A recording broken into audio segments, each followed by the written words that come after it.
Hey guys, welcome back to my channel. J'espère que vous allez bien. Alors, dans cette vidéo, je vous montre comment faire un sérum visage hydratant et anti-âge que vous pouvez utiliser le matin avant votre crème du jour.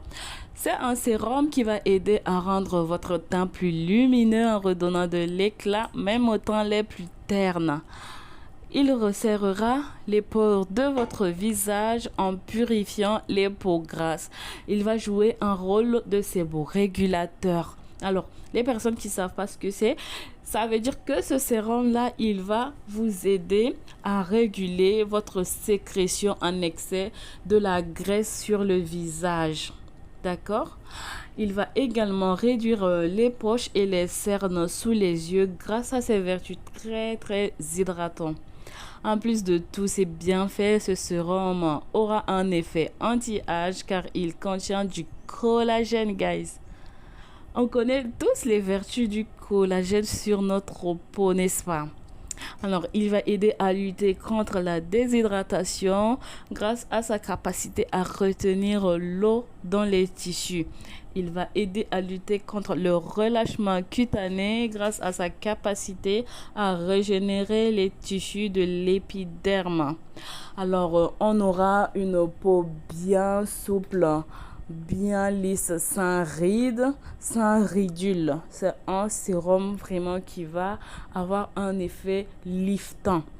Genre à l'immédiat quoi. Lorsque vous allez le mettre sur votre visage, vous allez sentir un effet un peu collant. Mais après 5 minutes, vous allez voir que ça va vraiment lifter votre visage. Je sais pas comment je veux. Il faut vraiment faire ce sérum pour comprendre ce que je suis en train de dire. Donc, pour le coup, je vais vous présenter tous les ingrédients qu'on aura besoin pour faire ce sérum. Alors guys, là je vais vous présenter tout ce dont on aura besoin pour faire notre sérum anti-âge. Nous aurons besoin d'un concombre de cette taille-là, d'une râpe, d'accord, pour râper le concombre. Ensuite, on aura besoin d'une balance et on aura besoin d'un contenant dans lequel on va faire notre préparation. Ensuite, on aura besoin d'un contenant vide dans lequel on va mettre notre préparation à la fin. On aura besoin de la vitamine E.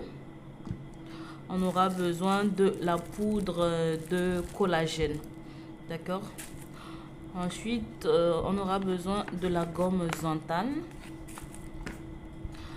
de notre conservateur. Ici, moi, j'utilise le Germal Plus, mais vous pouvez utiliser n'importe quel autre conservateur que vous voulez. Ensuite, vous aurez besoin d'un entonnoir. Et vous aurez besoin de ça. Je sais pas comment on va appeler.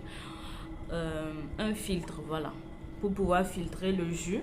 Et vous aurez besoin d'un grand bol comme ça, dans lequel vous allez filtrer dedans. Alors guys, on commence par râper notre concombre qu'on a lavé au préalable.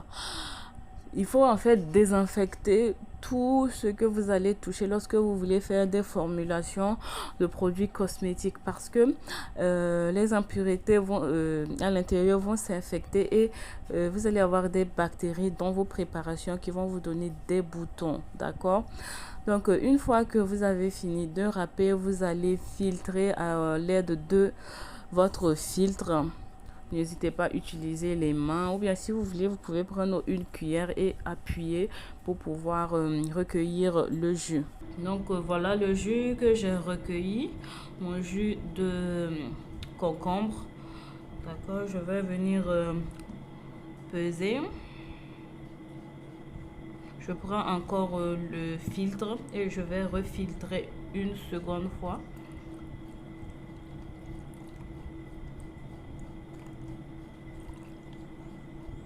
J'ai besoin de 90 grammes. Là, ça dépasse légèrement. Voilà, alors là, j'ai mes 90 grammes de jus de concombre. Je vais venir rajouter ma poudre de collagène. D'accord, je vais rajouter 5 grammes de poudre de collagène.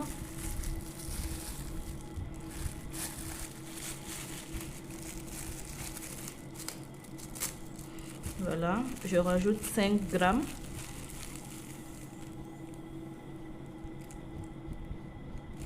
Voilà.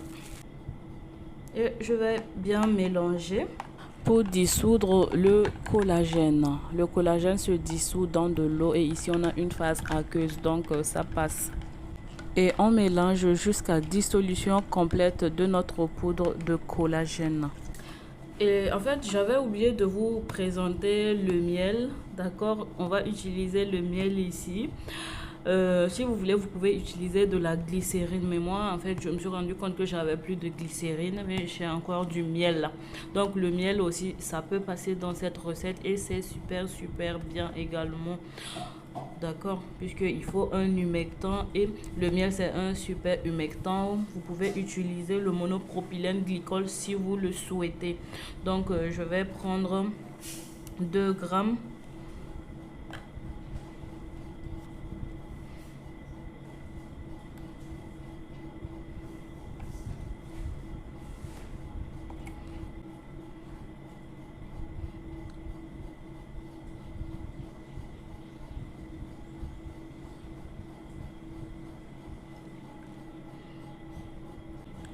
Et on mélange. À chaque fois que vous allez mettre un ingrédient, il va falloir mélanger, d'accord, guys? Voilà, je viens mettre ma vitamine E et je vais mettre 2 grammes également.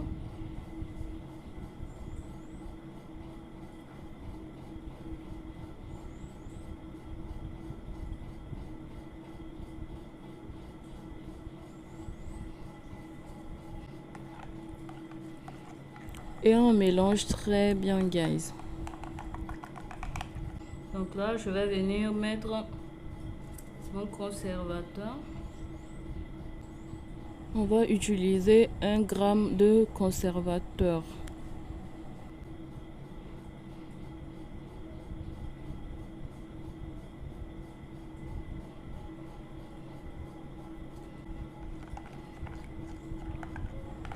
Et on mélange bien le tout de façon homogène.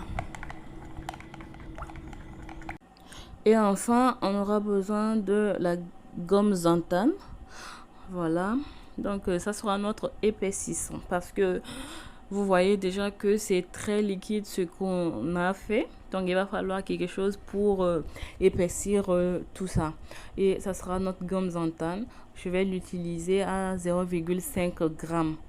Vous pouvez utiliser plus ou moins selon la texture que vous désirez. Mais ici, moi, je préfère prendre 0,5 g car je ne veux pas quelque chose de très liquide ni de très épais. Je veux être vraiment entre les deux. Moi, c'est ma texture idéale en tout cas pour un sérum. Ensuite, vous allez bien mélanger et c'est là le vrai travail parce que ça prend du temps. Il va falloir bien mélanger. Il faut touiller jusqu'à ce que vous ayez une texture bien homogène. C'est très long, donc vous pouvez vous reposer, vous touiller un temps et vous reposez un temps jusqu'à ce que vous ayez une texture bien homogène sans grumeaux. Il y a une autre manière de le faire très facilement en utilisant de la glycérine pour dissoudre votre gomme xanthane, mais moi j'ai pas de glycérine. Voilà pourquoi j'utilise cette méthode qui est très longue et difficile quand même à faire parce que c'est fatigant. Vous allez avoir les doigts qui quand même tétanisent un peu. Voilà pourquoi il faut se reposer et revenir touiller, se reposer jusqu'à avoir la texture idéale. Et c'est ce que j'ai fait jusqu'à obtenir cette texture bien homogène, bien onctueuse, guys. Vous voyez comment elle est belle, elle est lisse et en fait c'est une texture qui moi me convient, mais vous faites selon ce que vous voulez aussi comme texture, comme je l'ai dit tantôt. Alors, une fois qu'on a une texture bien homogène, bien lisse, sans remous, il ne nous reste plus qu'à la renverser dans notre flacon. Mais bon, moi, je me suis vite rendu compte qu'avec l'entonnoir, c'était pas la meilleure solution parce que la tête de mon entonnoir était pareil que la tête du flacon. Du coup, ça se renversait un peu sur la bouteille. Donc j'ai pris une seringue qui m'a beaucoup aidé à mettre plus facilement le produit dans le flacon et je n'ai pas perdu de goutte. J'ai perdu aucune goutte de mon précieux sérum. Et le résultat final, il est là, guys. Mais franchement, dites-moi comment vous trouvez ce sérum. Moi, je l'adore. Ça a une belle couleur, une belle texture et l'odeur, il est naturel comme j'aime. Voilà, parce que j'ai pas mis de parfum ni d'huile essentielle. Mais vous, si vous voulez une note de parfum, vous aimez les trucs parfumés, vous pouvez mettre des huiles essentielles ou du parfum carrément. Moi, les odeurs fortes comme ça sur le visage, ça me dérange parce que j'ai des sinusites. Du coup, voilà, je l'ai fait comme ça. Et l'odeur frais du concombre, moi, ça me fait kiffer, franchement. J'adore. J'adore que ce soit la texture, l'odeur. Regardez comment ça va se poser sur, en fait, la peau. Ça tient bien. C'est pas un sérum qui va vite couler et descendre avant même qu'on ne puisse l'étaler sur la peau. Et quand vous allez vouloir l'étaler, la fraîcheur que ça va vous donner instantanément, mais c'est waouh. Moi, j'adore. En fait, c'est ce truc avec le concombre. Quand vous l'appliquez directement, vous avez une sensation rafraîchissante. Moi, j'adore ça, surtout les matins. On a besoin que de ça pour pouvoir réveiller son visage, quoi. Alors, guys, c'est tout pour cette vidéo. J'espère qu'elle vous a plu. N'hésitez pas à vous abonner à ma chaîne si ce n'est pas encore fait. Oui, parce que YouTube me dit que il y a beaucoup de personnes qui suivent mes vidéos mais qui ne sont pas abonnées à ma chaîne. Je me dis que si vous suivez quand même mes vidéos, ça veut dire que le contenu vous plaît, que vous trouvez votre compte là-dedans. Mais maintenant, pourquoi ne pas vous abonner? C'est si simple, un petit geste, mais qui veut dire beaucoup de choses pour moi. Pour moi, ça veut dire que tout ce que je fais, en fait, ça plaît aux gens, que ça arrive à vous aider parce que c'est mon intention, c'est de vous aider. Donc, vraiment, abonnez-vous, cliquez sur la cloche de notification pour être informé lorsque je vais poster une nouvelle vidéo. Et surtout, laissez-moi un petit like, non? Laissez-moi un petit like, un petit commentaire pour m'encourager. Là où moi je vais me dire, voilà, ce que je fais, ça plaît, ça aide les gens et tout. Voilà, ça va vraiment me donner le courage de continuer comme ça, guys. On fait ça, hein, donc abonnez-vous, cliquez sur la cloche de notification, laissez un petit like et un petit commentaire. Alors, je vous dis à très très bientôt. Gros gros bisous.